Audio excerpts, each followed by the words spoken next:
What's up, everyone? Aaron Schatz here, Editor-in-Chief of ASE Publishing, and today, yes, today, we've got another unboxing for you. This time, it's the Kingston HyperX Alloy Elite Gaming Keyboard. This bad boy right here. Surprisingly, it's pretty heavy for a keyboard, so let's see what's in the box. Because it's an unboxing, right? What are we waiting for? To get started, most of these things that we're reviewing we saw at a industry event that we went to, so that's where these are coming from. So let's slice this open real quick. Okay, and I will close this trusty knife here.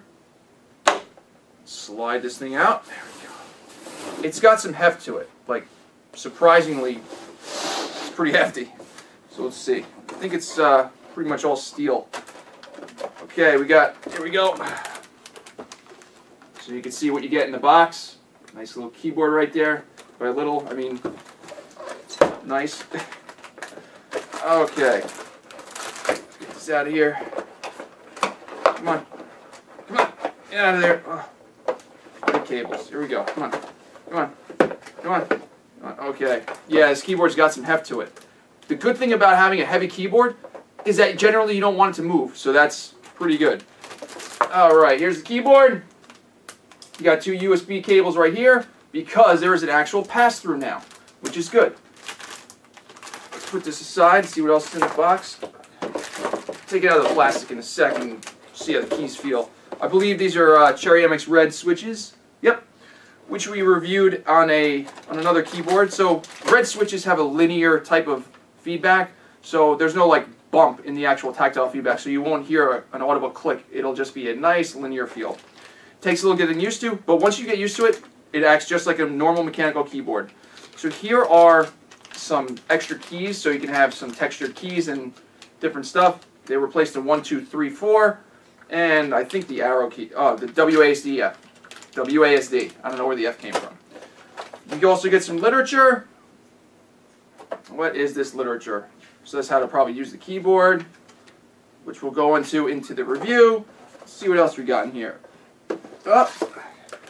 We got a wrist rest that I never use.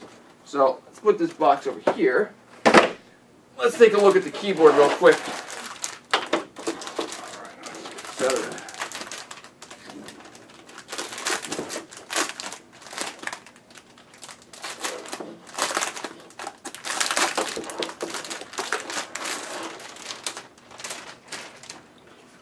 So here's the keyboard, the Alloy Elite, and if you remember we reviewed the Alloy FPS before, and this is basically its bigger brother.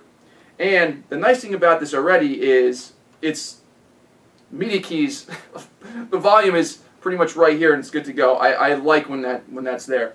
And the keyboard, the one thing I don't like about a lot of gaming keyboards that Kingston does have right, is that if you see the size of this keyboard, it's the same size as a standard keyboard.